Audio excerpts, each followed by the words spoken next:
Hello everyone, Dennis here. In this video, I'm going to discuss with you GCE O-Level Physics October-November 2022 paper 2. The subject code is 6091.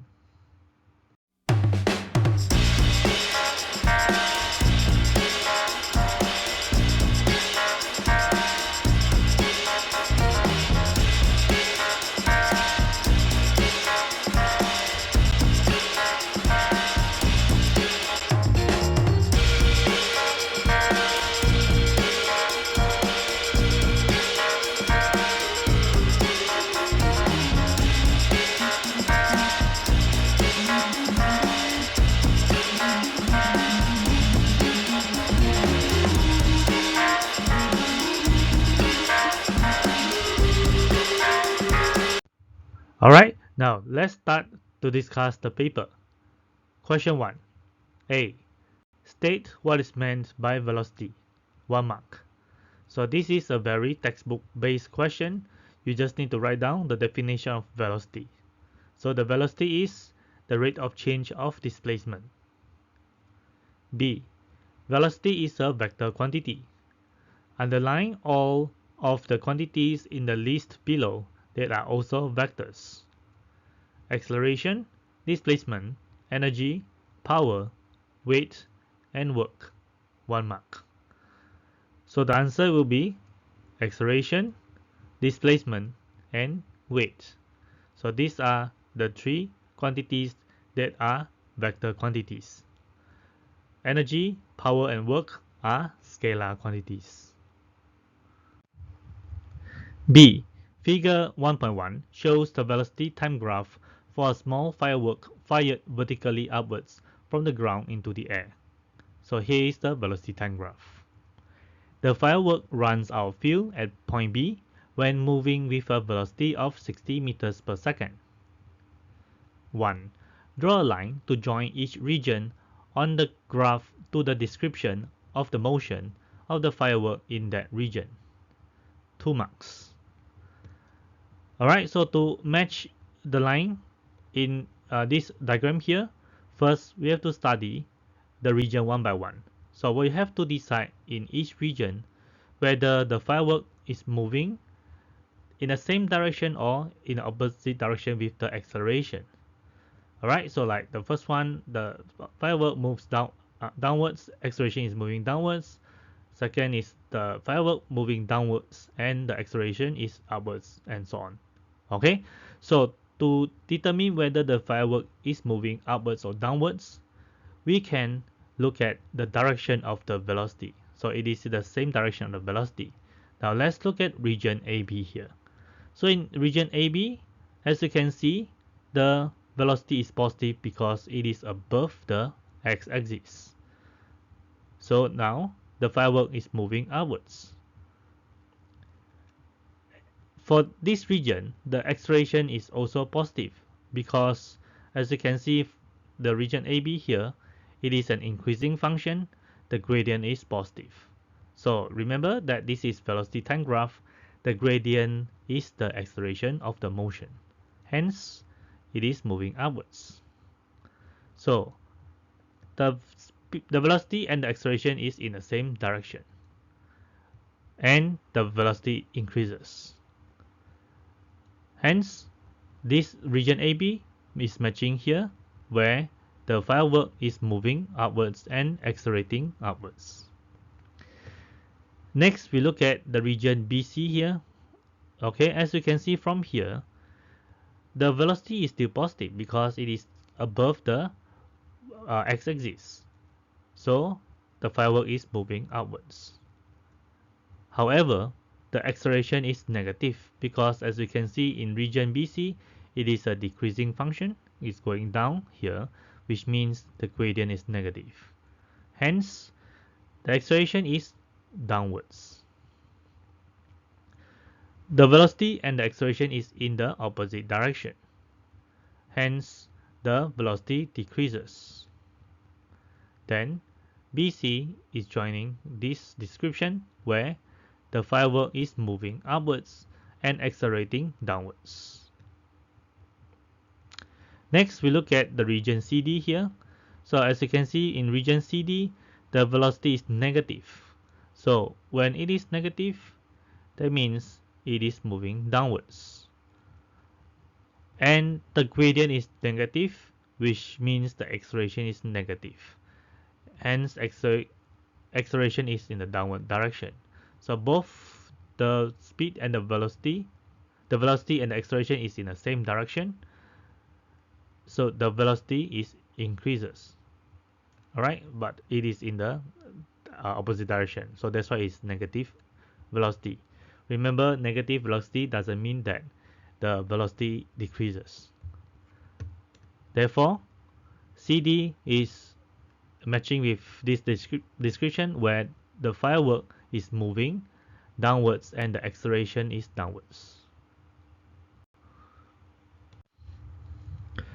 2. State the time at which the firework reaches its highest point. 1 mark. So when the object reaches its highest point, it means the velocity is 0 because the firework changes the direction.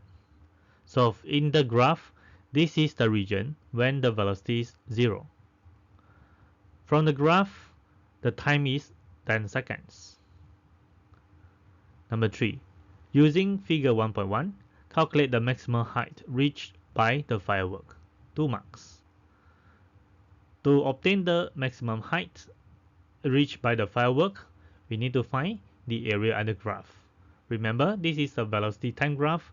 The area under graph will give us the total distance traveled. Hence, this is the region, the triangle ABC, that we need to find the area to give us the maximum height. So it will be half times base times height. The base length is 10 seconds and the height is 60 meters per second. So substitute the value in the calculation. Half times 10 times 60 will get 300 meters. Question 2.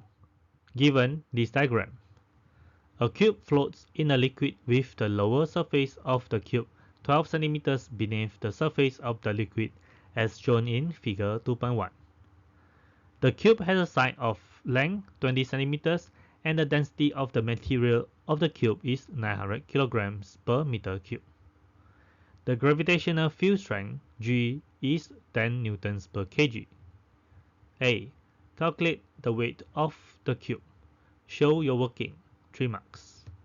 Alright, so for this question, you need to be careful with the units here because the side length of the cube is given in centimeters, but the density of the material is given in the unit of kilograms per meters cube. So they are not in the same unit. You have to convert 20 centimeters into meters, which is 0.2 meters. Okay, and the next step, the question is asking us to calculate the weight. So before we want to get the weight of the cube, we have to obtain the mass of the cube first. So we can use the formula of density, rho equals to m over v, because the density of the material is given. Okay, so now the mass will be the density rho multiplied with the volume of the cube v. So given the density is 900 and the volume is 0.2 cube, and calculate, we will get 7.2 kilograms. Once we have the mass, then we can calculate the weight of the cube, so which is the formula W equals mg. Just take the mass 7.2 kilograms multiplied with the g 10 and we get 72 newtons. So this is the answer. Question B, part 1. Define pressure. 1 mark. So we know that the formula for pressure is P equals to F over A. We can define pressure using this formula. Hence, pressure is the force per unit area acting on a surface. 2. Calculate the pressure at level P caused by the weight of the cube. 2 marks. Okay, so this is level P here. So what is the pressure caused by the cube at this level? So we use this formula, P equals to F over A. So the F will be the weight of the cube, which we have calculated in part A. The answer is 72 newtons. The area is the area at the bottom here. So since it is a cube, that means the bottom is a square. So the area at the bottom here will be 0.2 times 0.2. Then we calculate, we get the pressure is 1800 Pascal. 3. The liquid above level P creates a pressure at level P. The pressure is equal to the pressure calculated in B part 2. So which means 1800 Pascal. Calculate the density of the liquid, 2 marks. Alright, so to answer this question, we need to use the formula to calculate the pressure caused by liquid, which is P equals H rho G, where H is the height, rho is the density of the liquid, and G is the gravitational field strength, 10. So we make the rho the subject for this formula. So rho equals to P over Hg. The pressure is 1800. The height is 0.12 because this is 12 centimeters height. You have to convert to SI unit, 0.12 meters. Then G is 10. Okay, calculate everything here. We get 1500 kilograms per meters cube. So this is the density of the liquid. Question 3. Figure 3.1 shows a balloon attached to the ground by 2 strings of negligible weight. So this is figure 3.1. Each string exerts a force F on the balloon as shown in figure 3.1. The air exerts a vertical outward force U on the balloon. The weight W on the balloon acts at its center of gravity. A.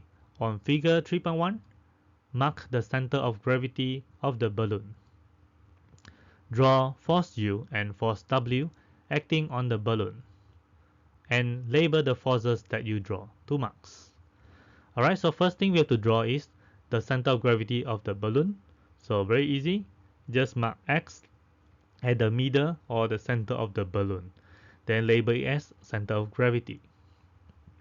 Next, we need to draw the force U, which is vertical outward force U exerted by the air. So what we can do is we draw an arrow pointing outwards at the bottom of the balloon and label it as U. Similarly, we want to label draw the weight W. So it is the weight of the balloon acting at the center of gravity. Hence, we draw an arrow from the center of gravity of the balloon pointing downwards and label it as W. Question B. The 2 strings together produce a force of 0.40 Newton that keeps the balloon in equilibrium. Figure 3.2 shows a vector diagram drawn to scale that represents how this 0.40 Newton force is the resultant of the 2 forces F. 1. Using figure 3.2, determine the value of F, 2 marks. Alright, so since this vector diagram is drawn to scale, the first thing we need to do is we want to measure this length. Alright, so when we measure this length, it is 10 centimeters. And we want to find the force here, the value of the force here, and we measure this length, we'll get 5.8 centimeters. Okay, so since this is on the scale, that means 0.4 newtons out of 10 centimeters will be equals to F out of 5.8 centimeters. Then to calculate F, it is equals to 0.4 divided by 10 times 5.8. And we get the value is 0.232 newtons. C. The strings are cut and the balloon rises into the air. The outward force U remain constant at 0.60 Newton. 1. Calculate the work done by the outward force U when the balloon has risen 20 meters. 2 marks. So to calculate the work done for this question, we need to apply the work done formula. WD equals the force F multiplied with the distance traveled parallel to the direction of the force S. So for this case, the force is 0.6 newtons and the distance is 20 meters. So we calculate and we get 12 Newton meters. 2. The gain in the gravitational potential energy of the balloon is 4.0 joules when the balloon has risen 20 meters. Determine the maximum possible value of the kinetic energy of the balloon at this height. 1 mark. Okay, so to calculate the kinetic energy for this case, we will use the principle of conservation of energy. We assume that all the work done has been converted into the GP, or the gravitational potential energy, and kinetic energy. Hence, kinetic energy equals to the work done minus the gravitational potential energy. So which is 12 minus 4, and we get 8 joules. 3. Suggest why kinetic energy of the balloon at 20 meters is less than the value calculated in C part 2. 1 mark. Alright, so as I mentioned just now, when we want to calculate kinetic energy in part 2, we are using the principle of conservation of energy. We assume that all the work done has been converted into GP and KE, but in actual, it might not be the case, which means the KE will be much lower than here. So where is the missing energy? Alright, because for this case, our assumption is there is no energy loss. But in real world, energy loss always happens. Hence, some energy is lost due to the work done against the air resistance. Okay, where is the energy loss? It is due to the air resistance as the balloon rises. Question 4. A. Briefly describe an experiment to demonstrate Brownian motion. You may draw a label diagram. 2 marks. Okay, so let's start to draw the diagram of the Brownian motion experiment. So first, we start with a microscope, and a glass container is placed below the microscope, where the smoke particles are trapped inside the glass container. There is a light source outside the glass container and shines into the glass container, so that the observer can observe through the microscope.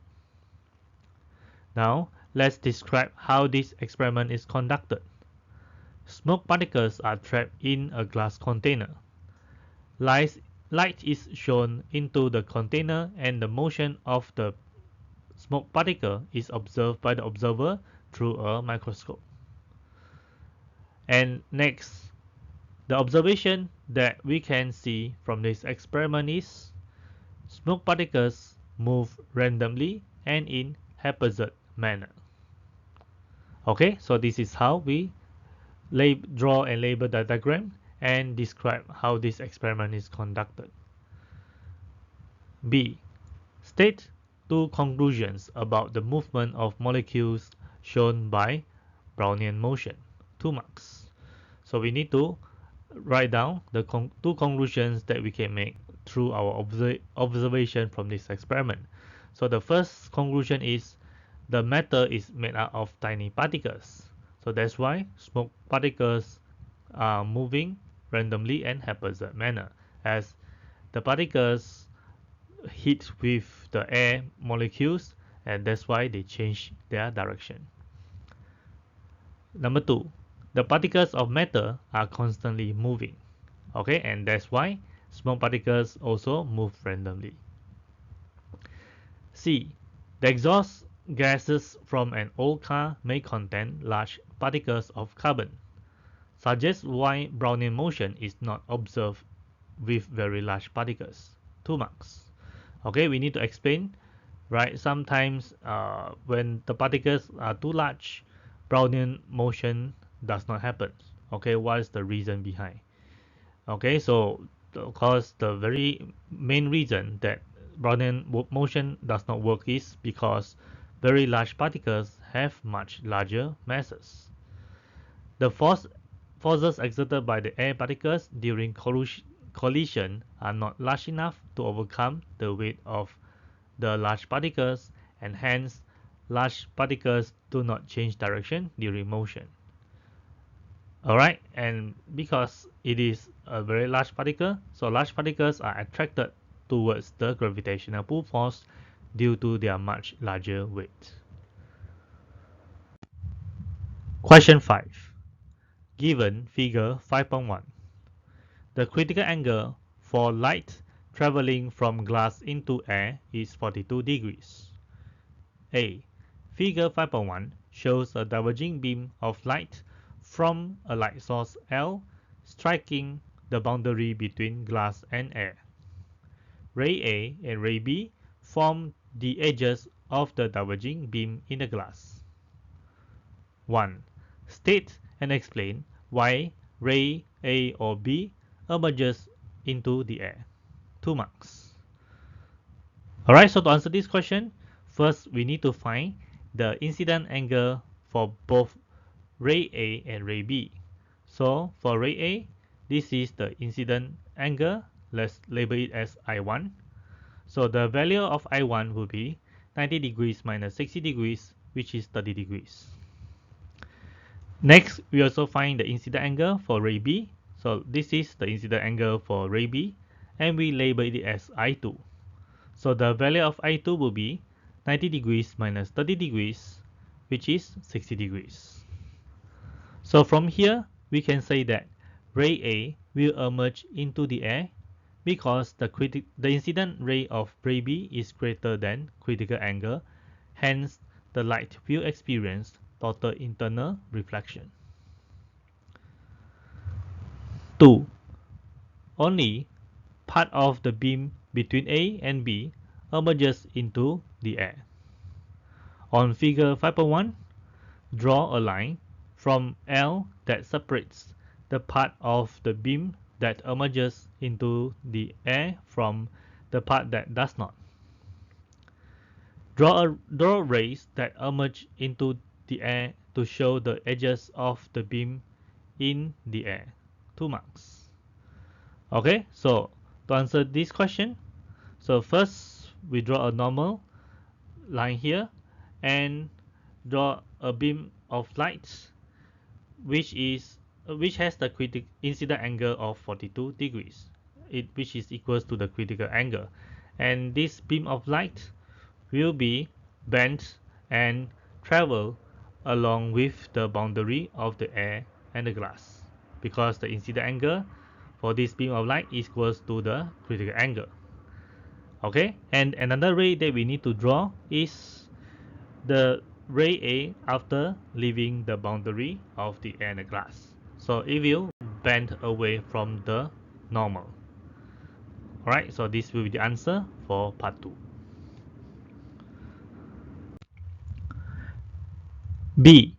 Many glass optical fiber are covered with cladding, as shown in figure 5.2.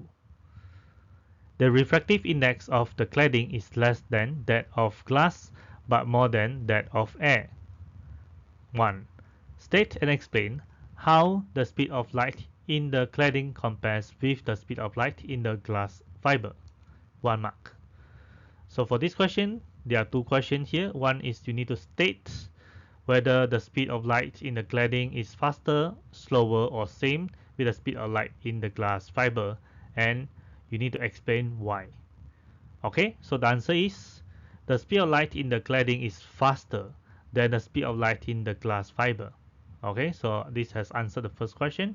And what's the reason? Because it has refractive index that is less than the refractive index of glass fiber.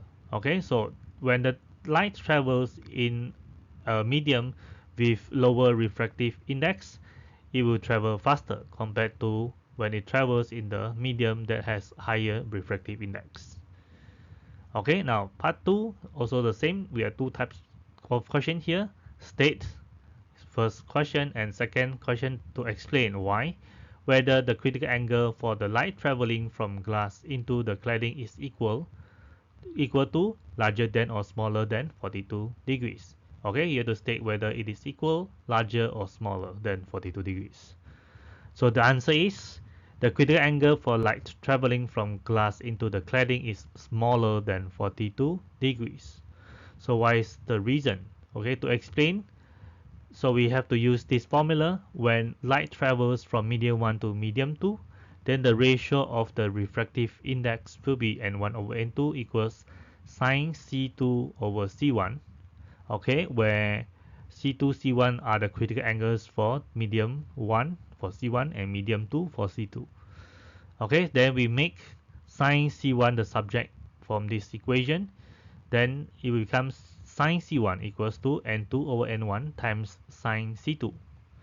So from this formula, when the light travels from glass, which is, if we use this formula, we assign glass as medium 1 into the cladding, and cladding will be the medium number 2.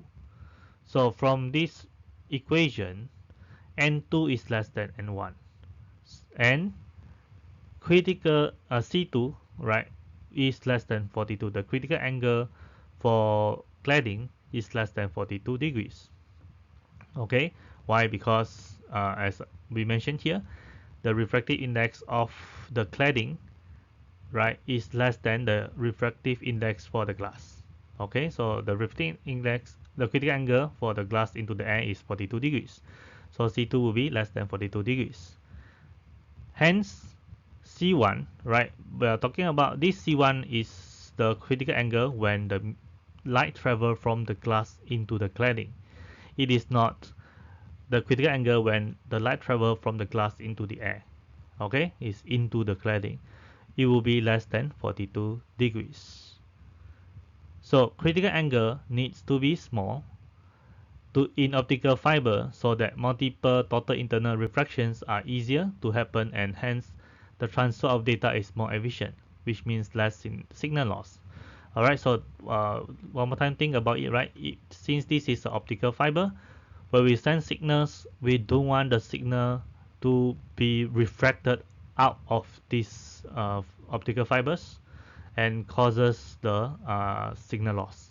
Okay, so to do that, we have to make sure that most of the lights travel into the optical fibers will experience total internal reflections. So we have to make total internal reflections to happen easily. So to do that, we need to have a small critical angle. Okay, so that when the light hit the boundary here, it will immediately experience total internal reflection.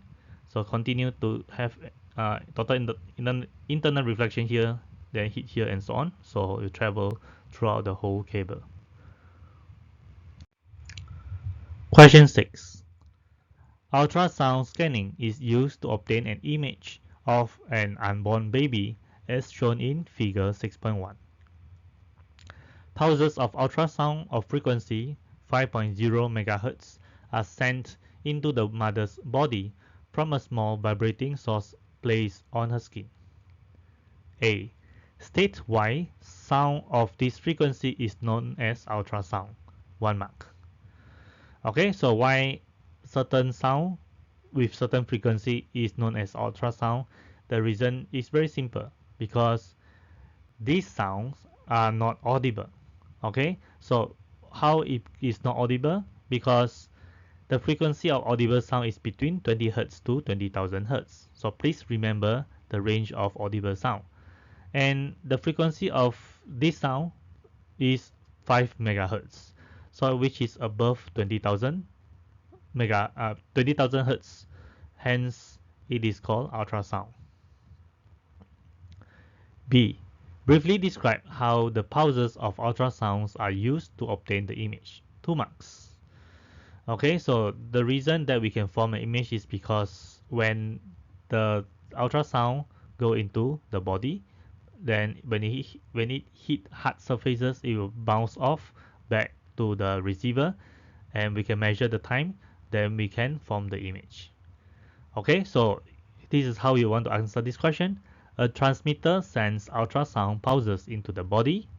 The ultrasound pulses pass through the skin and soft tissues, and they reflect when they encounter different structures that have higher density within the uterus. The reflected pulses are received by receiver, and by measuring the time taken for the pulses to reflect back, images are produced by a computer.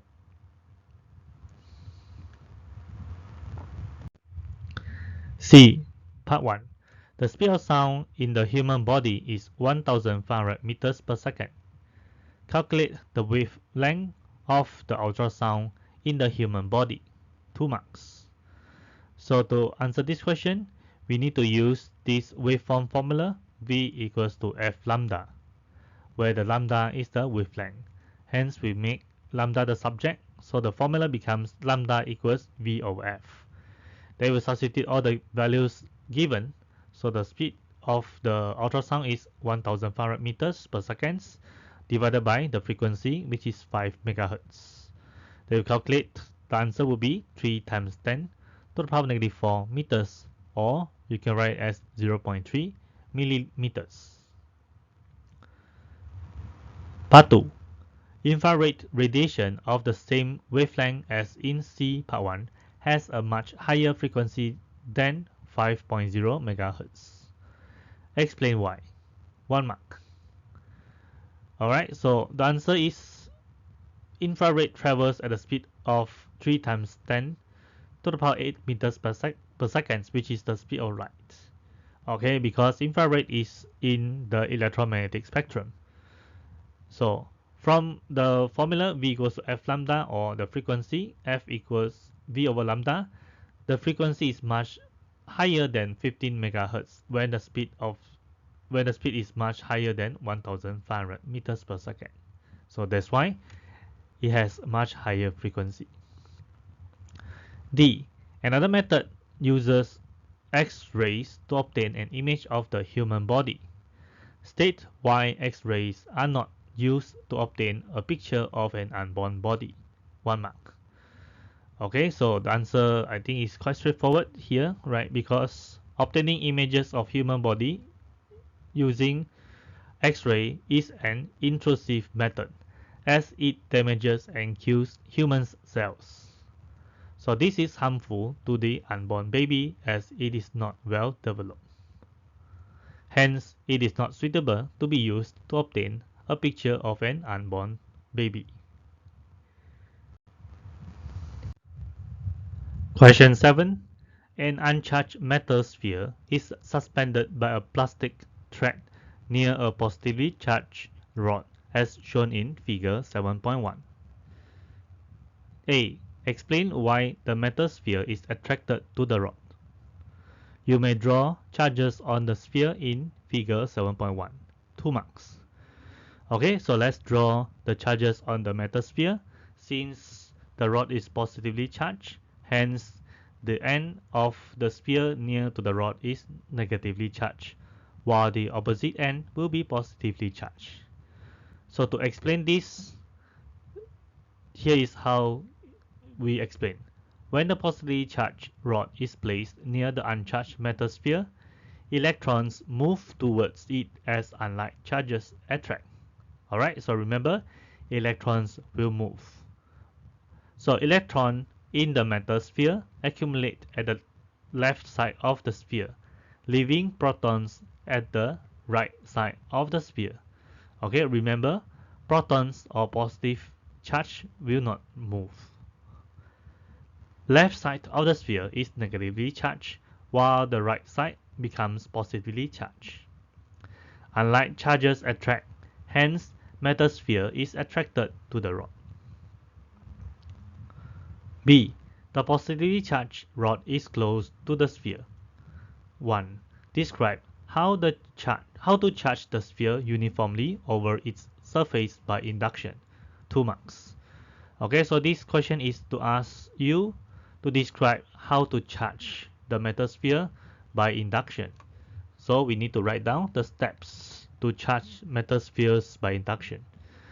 So the positively charged side of the sphere is earthed by connecting a conducting wire. So this is how it looks like. After a while, the conducting wire is removed, followed by removing the positively charged rod. So the whole positively charged rod will be removed. the metal sphere is now negatively charged uniformly over its surface. Okay, next part 2, describe the movement of the charge during the process in B, part 1, 2 marks.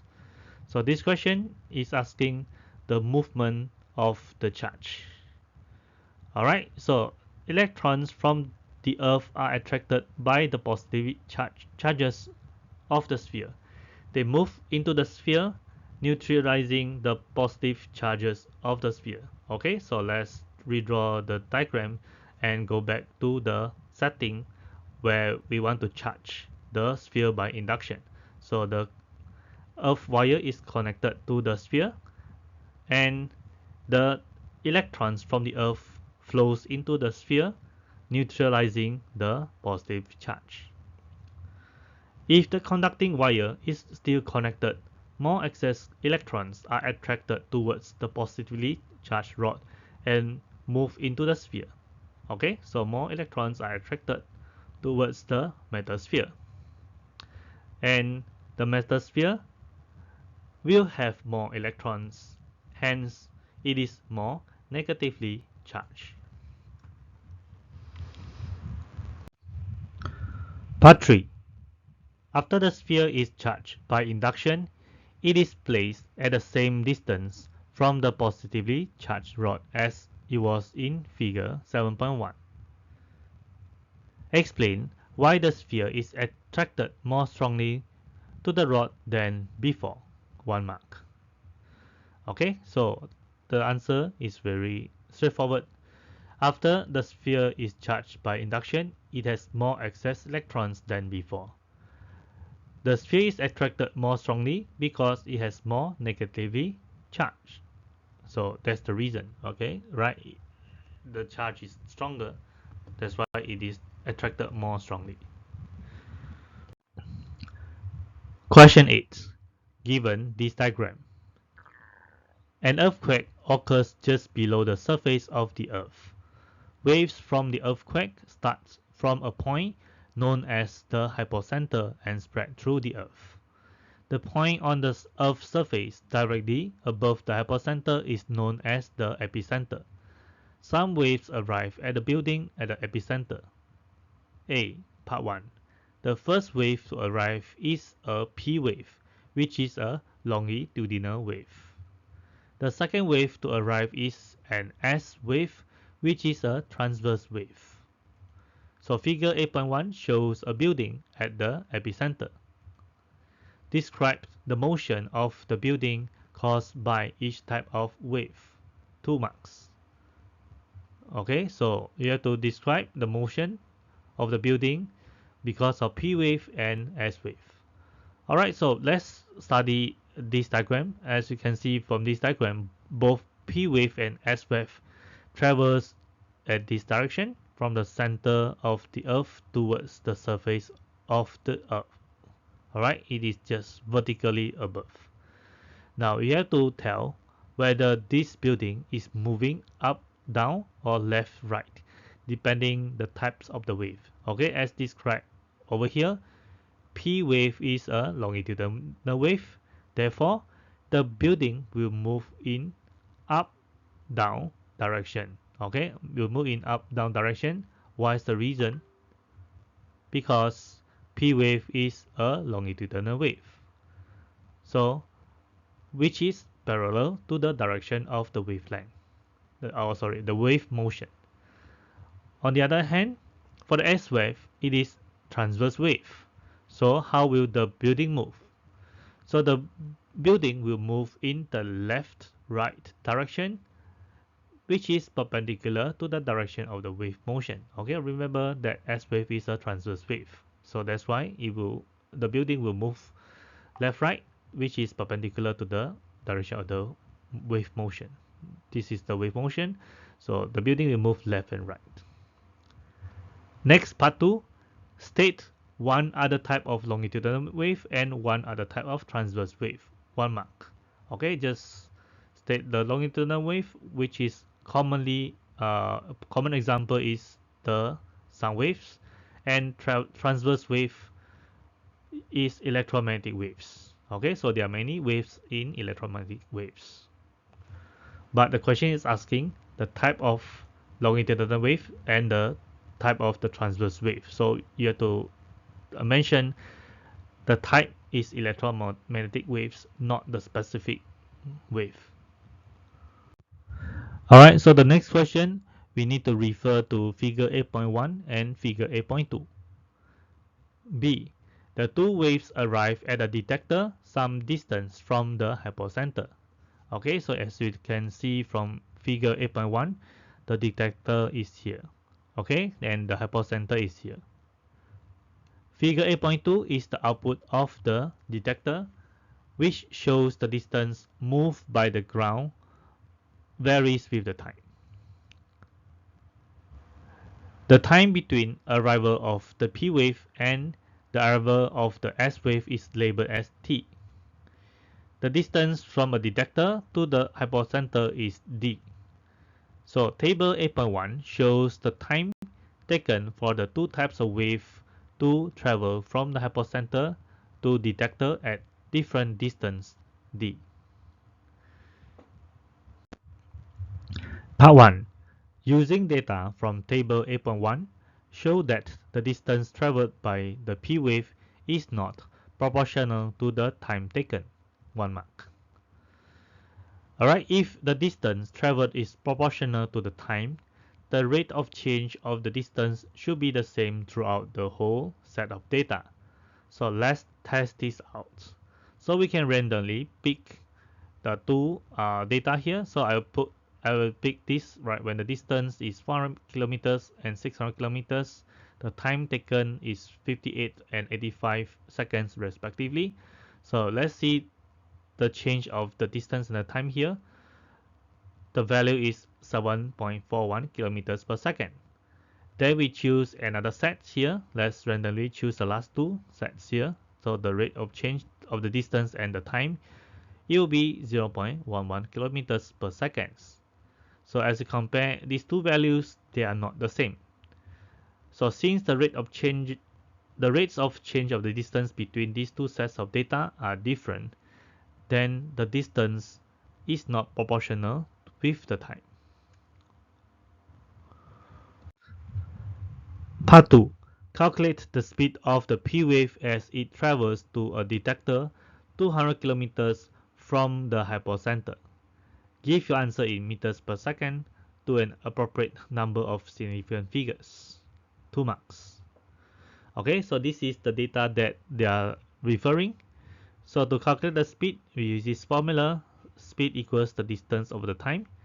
So the distance will be 200,000 meters minus with 0, because the starting distance is 0, divided by the time, 29 seconds minus 0 seconds. And the answer is 6,900 meters per second. So the significant figures is to the nearest 100. Part 3. A detector X1 is 600 kilometers from the hypocenter. Determine T, the time between the arrival of the P wave and the arrival of the S wave at X1. 1 mark. Alright, so let's see, right, this is the time taken for the P wave and the time taken for the S wave when the distance is 600 kilometers. So the difference of the time, T, will be 156 minus 85, which is 71 seconds. Part 4. At another detector, X2, the value of T is 110 seconds. Use table 8.1 to determine the distance from X2 to the hypocenter. 1 mark. Okay, so this will be the similar question with part 3, but the process is just reversing. So they tell you the T is 110 seconds. You have to find the distance. Okay, so we have to go and find one by one from row by row, right, from this table 8.1 and see which one the difference is 110 seconds. So we can see that this will be the set, right, we need to look for 246 minus 136. We have 110 seconds, which is given here. Okay, and the distance is 1000 kilometers. Hence, this is the answer. Distance is 1000 kilometers. Part 5. Figure 8.3 shows the two detectors X1 and X2 on the map. Okay, as you can see from the map, this is X1, this is X2. Each point on the circle, so we have a circle here, shown is 600 kilometers from X1. So X1 is the center of the circle. Any point on this circle is 600 kilometers away from X1. The hypocenter of the earthquake is just below the surface somewhere on this circle. Alright, so where is the hypocenter location? We have to figure it out. Use your answer to B part 4 to mark it on figure 8.3 two possible positions for the hypocenter. 1 mark. Okay, so from the scale here, it is 1 cm to 200 kilometers. So the actual distance is 1000 kilometers, where we get this value from B part 4. So in other words, I want to draw a circle, right, with the actual distance is 1000 kilometers. We have to convert into the scale here. 1 cm is to 200 kilometers. Then how much in centimeters is to 1000 kilometers. So the calculation will be this unknown x equals 1000 divided by 200, which is 5 cm. So from this map, we have to draw a circle, or at least part of the circle, which is 5 centimeters long, using a compass. Okay, and we have these two intersection points. Let's label this point as position 1 and this point as position 2. So this will be the location, the two possible positions for the hypocenter. Next, the amplitudes of the waves that arrive at x2 are different from the amplitudes of the same waves that arrive at x1.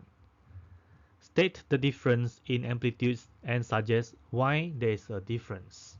1 mark. Okay, so let's say the wave start from position 1. So the wave will travel to x1 and x2. So the question is asking why when the wave travel from position 1 to x1, the amplitude when it reaches x1 is greater than the amplitude when it reaches x2.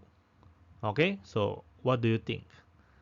Okay, very obviously it is depending on the distance. Okay, x1 shorter distance to position 1 compared to x2, right? So the amplitudes arrive at x2 are lower than the amplitudes arrive at x1. This is because the distance from the hypocenter to x2, from here to x2, is 1000 kilometers, is longer than the distance from hypocenter to x1 here, which is 600 kilometers. Okay, so more energy loss happens when the waves travel to x2, which is longer distance here, right, compared to traveling to x1. Question 9. So figure 9.1 is a circuit diagram showing a battery of EMF 6.0 volts, which is this one, a fixed resistor of resistance 600 ohms. So this is the fixed resistor of 600 ohms, a variable resistor of resistance R. So this is the variable resistor with the resistance R. Ammeter. So ammeter is connected here, and two voltmeters, voltmeter 1, voltmeter 2. The value of R, which is a variable resistor, varies between 0 ohms and 800 ohms. So A, state what happens to the readings on the voltmeter 1 here, voltmeter 2, and the ammeter as the resistance R of the variable resistor decreases. 2 marks. Alright, so you have to state what happened to the reading for voltmeter 1, voltmeter 2, and ammeter. Okay, so again, label this as R from 0 ohms to 800 ohms. Now, this is how the current flows from positive terminal of the battery through the ammeter to this fixed resistor to this variable resistor and go back to the battery, the negative terminal of the battery. Okay, so the resistance of R variable decreases. Now, let's talk about the total resistance for this circuit first. It will be 600 plus with the R here. So when the R decreases, the total resistance also will decrease. Now, based on the Ohm's law, V equals to IR. So the current flowing here, right, the I equals to the V divided by the total resistance RT. So since RT decreases and I is inversely proportional to the total resistance, it will increase. Hence, for the reading in the ammeter, it will increase. Alright, now talk about V1 here. So V1 is the potential difference between the terminals on the fixed resistor 600 ohms. So VI or V1 equals to IR1. Okay, so the current increases. The R1 is a fixed value. So what will happen to the V1? So it will increase as well, right? Because as you can see from this equation, they are directly proportional. So hence the reading on the voltmeter 1 will increase. Alright, now lastly, the voltmeter number 2, V2 here, right? So V2, we will see that this is V1, the V total, 6 volts. So this V equals to V1 plus V2. So V is a fixed value, which is 6 volts. So when V1 increases, V2 has to decrease because V is a constant. Hence, the reading on voltmeter number 2 will decrease. B. Part 1. The variable resistor is adjusted to have a resistance of R equals 0 ohms. State the readings on the two voltmeters. 1 mark. So what is the reading on voltmeter number 1 and the reading on voltmeter number 2? So let's talk about the voltmeter number 2 first. Using the Ohm's law, V2 equals I R2 and R2 equals to 0, hence V2 equals 0. Therefore, the reading on voltmeter 2 will be 0 volts. Now, for reading on voltmeter 1, the V total equals to V1 plus V2. So since V2 equal to 0 and the V total is 6 volts, therefore V1 is 6 volts. Hence, reading on voltmeter 1 will be 6 volts. B. Part 2. The variable resistor is adjusted to have a resistance R equals 800 ohms. Calculate the readings on the two voltmeters. Show your working. 3 marks. So what is the reading on voltmeter 1 and the reading on voltmeter 2? Okay, so first we calculate the reading on voltmeter 1 first.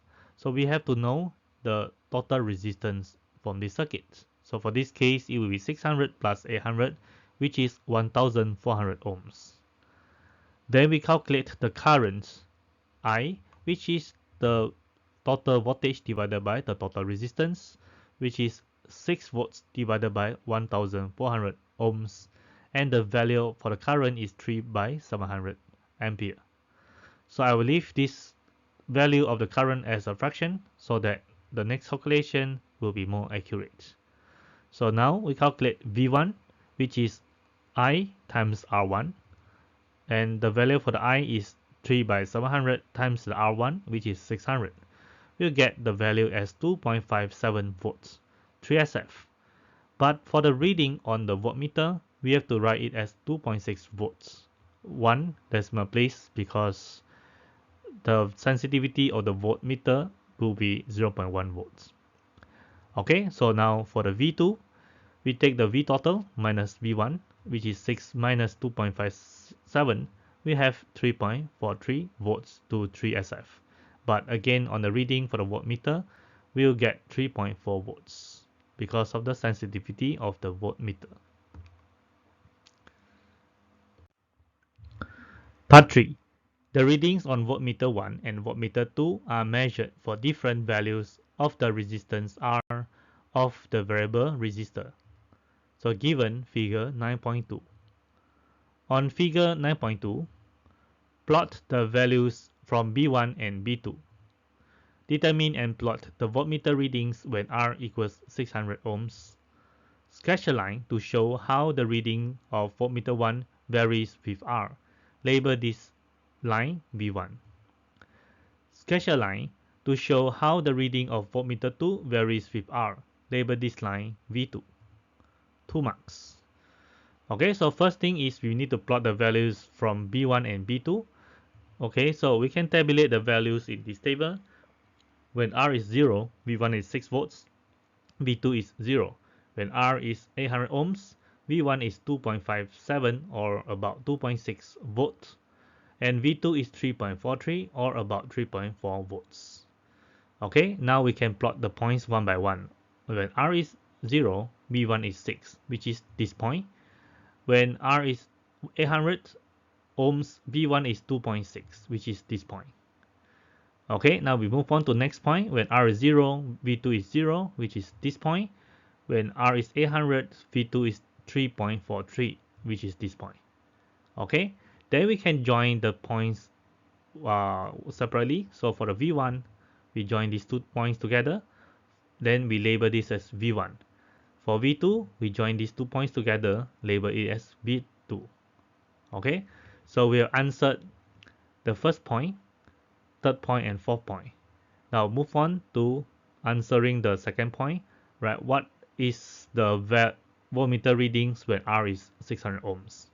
Okay, we can create a column for this table when R is 600 ohms and look for the values in the figure 9.2. So at 600 ohms, so the V2 value is, the V1 value is 3.4 volts and the V2 value is 2.6 volts. Hence, this is the answer for this question. C.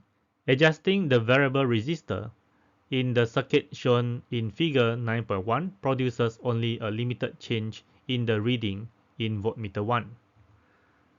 Given this figure, figure 9.3. The potentiometer or potential divider shown in figure 9.3 is used when a battery of EMF 6.0 volts to produce a voltmeter reading that varies between 0 volts and 6.0 volts as the movable contact is moved from top to bottom. Complete figure 9.3 to show how the battery and the voltmeter are connected to the potential meter. 2 marks. Alright, so for this case, we have to connect 2 things. One is the battery and one is the voltmeter. So let's connect the battery first. The battery must be connected in series with this potential meter. So this is how the connection looks like, and the EMF of this battery is given as 6 volts. So the next thing is we want to connect the voltmeter 1. So for voltmeter 1, it measures the potential difference between these 2 points. Let's label it as V1. Hence, this voltmeter 1 need to be connected in this manner. Okay, so this is the answer for this question. Question 10. Either question. A. Figure 10.1 shows a simple circuit breaker. So here is figure 10.1. The circuit breaker breaks the circuit when the current is larger than 30 amps. 1. Explain how the circuit breaker breaks the circuit. 3 marks. Alright, so to explain this circuit breaker, how it works, first we need to talk about how the current flows. So in figure 10.1, current will flow into the fixed arm, so as shown in the arrow, then passes through the upper and lower contact into the iron arm, and then flows into the coil by pivots, magnetizing the iron core before leaving the circuit breaker. However, the electromagnet, which is the iron core, is not strong enough to attract the lower contact towards it. Okay, so as shown here, this is the lower contact. So ion core is magnetized and it becomes electromagnet, but it is not strong enough to attract this lower contact towards it. Hence, the current will still continue to flow as long as the current is within 30 amps. But when the current exceeds 30 amps, the electromagnet, which is the ion core, has strong enough magnetic field to pull down the lower contact and hence break the circuit to stop the current flow. Okay, so once this ion core, which becomes electromagnet, is strong enough to attract this lower contact, so this lower contact will go down, hence this upper contact and lower contact will be disconnected, so the current won't flow through it. Part 2. Suggest the purpose of the springy metal in figure 10.1. 1 mark. Okay, so where is the springy metal? Here is the springy metal. So what is the use for this springy metal? So the answer is the springy metal pulls the lower contact back to its original position when the circuit breaker is reset. Remember just now, when the ion core is magnetized and becomes electromagnet, it will pull down the lower contact and hence will break the circuit. So after the circuit breaker is reset, we need to make the lower contact to go back to its original position. Hence, the springy metal can pull the lower contact back to its original position. Part 3. The coil is replaced with another coil containing more turns of wire. State and explain what effect this has on the current needed to break the circuit. 1 mark. So basically this question is asking what will happen when the number of turns of wire in the coil increases. Alright, so the answer is with more turns of wire in the coil, the ion core is magnetized more strongly with the same amount of current. Hence, the circuit breaker will break the circuit at a smaller amount of current flowing through it. B. A 9.0 kilowatt electric shower is connected to a 230 volt mains supply using another circuit breaker. 1. Suggest a suitable current rating for the circuit breaker. Show your working. 2 marks. Okay, so to get the suitable current rating, first we'll use the power formula P equals to VI, because given the value of the power, which is 9 kilowatt, and the voltage value is 230 volts. So it's make I the subject, I equals to P over V. They will substitute the values. The P is 9000 watts and the current, the voltage is 230 volts. Okay, then we calculate the current is 39.13 amps. So we can choose the current rating which is slightly higher than this value. Hence, a suitable current rating for the circuit breaker is 40 amperes. Now, part 2. All the energy input to the shower is used to heat water. The rate at which the heated water emerges from the shower is 8.3 kilograms per minute. The specific heat capacity of water is 42,000 joules per kilograms per degree Celsius. Calculate the increase in temperature of the water. 2 marks. Okay, so since the specific heat capacity of the water is given, we can use this formula E equals to mc delta theta. Right, E is the energy used, m is the mass, C is the specific heat capacity, and the delta theta is the change of the temperature that we need to find. Therefore, we will make this delta theta the subject, which is equals to E over mc. Then we substitute the values. Okay, so the energy, it is not given, but we can calculate it. So the power rating is 9000 watts. Okay, then we times with 60. Okay, because the unit given for the rate heat, which the heated water emerges is 8.3 kilograms per minute. Okay, so the watt is joules per hour, so we convert it into minutes, therefore we need to times it 60. Okay, then this is 8.3, which is this value, the mass per minute. Okay, then we times it 42,000, which is the specific heat capacity of the water, right? And we calculate everything here, we get delta theta equals to 15.5 degrees Celsius, which means there is the increase of temperature, right, is 15.5 degrees Celsius. Alright, now let's discuss the OR question. Figure 10.2 shows simple DC motor in a toy car. So here's figure 10.2. A. Part 1. Explain why the coil experiences a turning effect in the position shown. 3 marks. Okay, so the question is asking, right, why the coil experiences a turning effect. So you have to relate your answer with turning effect. Okay, first, before that, right, we need to identify where is the direction of the force when current flows through it. Okay, so let's draw, right, or determine how the current flow. So this is how the current flow.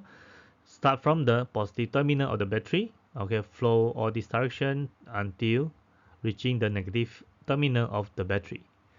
Okay, so this is the direction of the magnetic field. Now, for motor, we need to use Fleming's left-hand rule, and for generator, we need to use Fleming's right-hand rule. So for this case, this is motor, then we can use the Fleming's left-hand rule, which is you can place your finger in this manner, right, where the index finger is the direction of the magnetic field, north to south.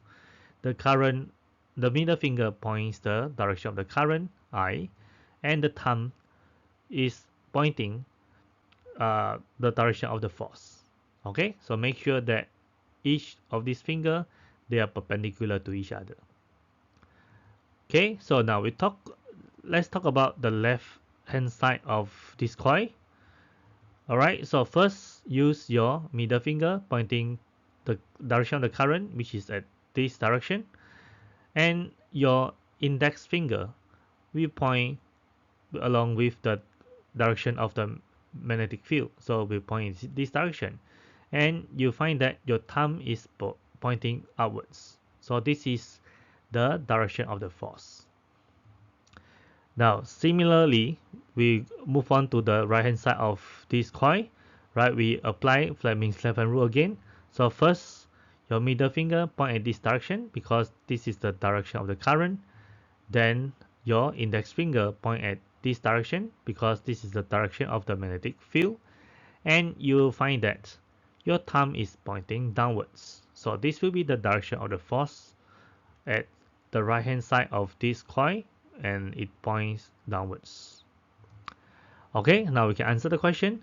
By Fleming's left hand rule, the left hand side of the coil will experience an outward force, so which is this one, right, is pointing outwards, while the right hand side of the coil will experience a downward force, which is this direction. Okay, so when these forces acting on a distance from the turning axis of the coil, so this dotted line is the turning axis of the coil. Okay, and this force and this force, they have a perpendicular distance with this axis. Okay, so when this force turn at this direction, apply in this direction, and this force is applied in this direction, so it will cause the coil to experience a clockwise turning effect about the pivot, so in this direction. Part 2. Explain why the turning effect becomes smaller as the coil becomes more vertical. 1 mark. Okay, to explain this turning effect, we need to relate it to moment. So turning effect is measured by moment with the formula of m equals the force F multiplied with the perpendicular distance. As the coil rotates, the perpendicular distance between the force and the pivot decreases. When the perpendicular distance decreases, moment decreases and hence the turning effect decreases. By Faraday's law, the induced EMF is proportional to the rate of change of the flux linkage through the coil. Okay, so hence when you have less turning effect, right, or the turning effect decreases, then the rate of change of the flux linkage reduces. Therefore, the induced EMF also will reduce. Alright, now let's move on to part B. Question 1. When the motor turns, there is an induced EMF in the coil. Explain why there is an induced EMF. 1 mark. Alright, the answer actually we have mentioned it in part A. So the answer is the coil cuts the magnetic field lines of the magnet when it rotates. This causes the coil to experience a change in magnetic flux linkage. By Faraday's law, EMF is induced in a coil, okay, due to the change in the magnetic flux linkage. So this is the answer for part 1. Then part 2, explain why induced EMF is in a direction which reduces the current in the coil. 1 mark. So to answer this question, we need to relate it to the Lenz's laws. So by Lenz's law, the direction of an induced EMF is such that it will always opposes the change that is causing it. The induced current will always oppose the motion or change which started the induced current. So therefore, the induced EMF is in a direction which reduces the current in the coil. Alright, so let's move on to part C, figure 10.3. So here is figure 10.3, shows a circuit diagram of the motor in the toy car, a 6.0 volt battery, a switch, and 2 lamps inside the car. The resistance of the motor is 100 ohms. 1. Calculate the power produced in the motor when it is first turned on. 2 marks. Okay, to calculate the power, we use this formula, P equals to V squared R. Okay, where the V is 6.0 volt and the R is 100 ohms. So we calculate this power and we get 0.36 watts. Then part 2, the resistance of each lamp is 70 ohms. Calculate the combined effective resistance of the motor and the 2 lamps. 2 marks. Okay, so as you can see from the circuit, the motor is connected parallel with the 2 lamps. Okay, so 3 of them has resistance. So we have to calculate the total effect or combined effective resistance. We have to use this formula to calculate the total resistance which the resistors are connected in parallel. So 1 over RT equals to 1 over R1 plus 1 over R2 plus 1 over R3. So the R1 is the resistance from the motor, R2 and R3 are the resistance in the lamp. Alright, we substitute the values, becomes 1 over 100 plus 1 over 70 plus 1 over 70. We calculate 1 over RT will be equals to 27 over 700, which means reciprocal the value becomes the RT, which is 25.9 ohms.